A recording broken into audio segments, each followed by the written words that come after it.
अक्षय भालेराव की जो हत्या हुई है वो 1 जून रात के तकरीबन 7:30 और 8 बजे के बीच में हुई है। जिस समय अक्षय की हत्या हुई है उस समय उस गांव में मराठा समाज के अंदर एक शादी थी और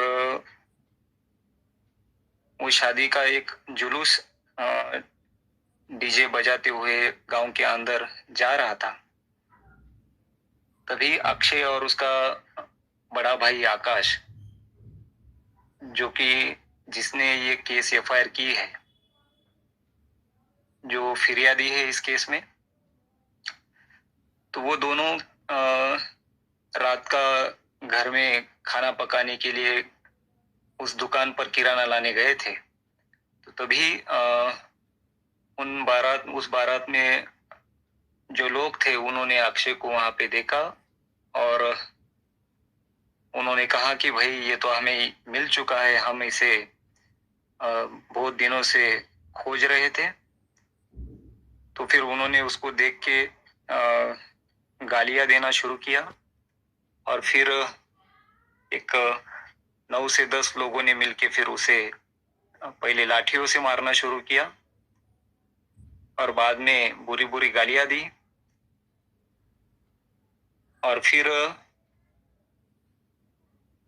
संतोष और दत्ता नाम के ये 2 लड़के हैं, उन्होंने कहा कि भाई तुझे बाबा साहब की जयंती इस गांव में निकालने की क्या जरूरत थी।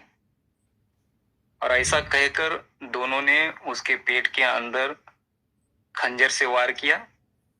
जब उसका भाई आकाश उसे बचाने की कोशिश कर रहा था तो उसके ऊपर भी खंजर का वार किया। वो बुरी तरह से वो भी उस समय जख्मी हुआ। अभी खैर ये तो मैंने बताई उस दिन की ये घटना, मगर हम थोड़ा इसके पीछे जाते हैं, इतिहास में जाते हैं कि ऐसा ये क्यों हुआ है। 1 तारीख की जो घटना हुई उसके पहले 29 अप्रैल को उस गांव में बाबा साहब की जयंती मनाई गई। हम देखते हैं कि बाबा साहब का महापरिनिर्वाण जब से हुआ है 1956 से, हम पूरे महाराष्ट्र में हो या देश भर में हो बाबा साहब की जयंती मनाते हैं, उनको याद करते हैं। हम नए कपड़े लेते हैं, घर पे कुछ मीठा बनाते हैं, पटाखे बजाते हैं, घर को कलर मारते हैं और नाच गाना हो या जिस तरह से हो वो उत्सव हम मनाते हैं बहुत ही पूरी तरह से, जैसा कि हमारे नए जीवन की शुरुआत हो उस तरह से हम वो उत्सव मनाते हैं। मगर ये बोंडार जो गांव है ये नांदेड़ शहर को लगकर ही गांव है। एक 5 या 6 किलोमीटर का डिफरेंट होगा बोंडार गांव में। मगर मैंने जैसा कहा कि बाबा साहब के महापरिनिर्वाण जब से हुआ है तब से लेकर अब तक उस गांव में बाबा साहब की जयंती नहीं मनाई गई। बाबा साहब की जयंती के लिए वहां पे पुलिस ने या प्रशासन ने अभी तक परमिशन नहीं दी थी। इसके पहले थोड़ा और मैं पीछे जाना चाहता हूँ कि ऐसा ही जयंती निकालने का एक बार प्रयास हुआ था उस गांव में 2017 साल में। तभी भी यही गांव के सवर्ण समाज के लोगों ने 200-250 लोगों ने मिलकर वहां पे जो पूरी दलित बस्ती है, बौद्ध समाज की जो बस्ती है, वो पूरी बस्ती की लाइट बंद करके 200-250 लोगों ने दलित बस्ती पर हमला बोला था। और उस दलित बस्ती के अंदर एक बौद्ध विहार था।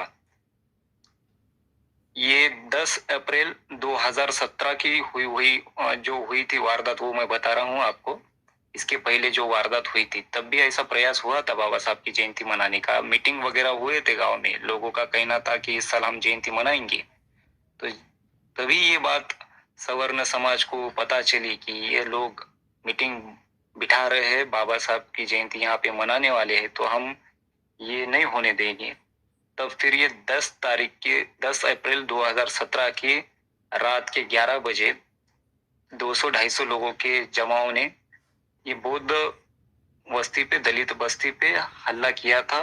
बहुत बुरी तरह से पत्थरबाजी की थी बहुत से लोग उसमें बुरी तरह से घायल हुए थे, छोटे छोटे बच्चे घायल हुए थे, बूढ़े लोग घायल हुए थे। और वहां पे एक जो बौद्ध विहार था, वो विहार के अंदर घुस के पूरे बुद्ध मूर्ति की हो या बाबा साहब की जो भी प्रतिमाएं हो, पूरी तरह से तोड़कर उसको, वो विहार की पूरी तरह से विटंबना वहां पे की गई थी। उस समय जब मुझे गांव में फोन आया था, तब मैं आधे घंटे के अंदर ही उस गांव में पहुंचा था 10 अप्रैल की रात में। और तभी मैंने उस समय एसपी को और जिला कलेक्टर को फोन करके वहां से बताया कि ऐसी ऐसी घटना हुई है इस गांव में, और हमारे लोग बुरी तरह से घायल हुए हैं, और हमारे लोगों के लिए यहाँ पे कोई सुरक्षा नहीं है, पूरी बिजली काट दी गई है, बच्चे घायल है, बूढ़े लोग घायल है, औरतें घायल है। तभी उसी समय स्पॉट पे एसपी ने विजिट की, तहसीलदार ने विजिट की, और 11 अप्रैल को 17 लोगों के खिलाफ में एट्रोसिटी की केस दाखिल हुई। तो ये जो मैंने हिस्ट्री बताई है, तो ये जो 17 लोग उसमें जो एट्रोसिटी के 10 अप्रैल 2017 के केस में जो 17 लोग जो उसमें आरोपी है, आज अक्षय के हत्याकांड के अंदर वही लोग आरोपी है।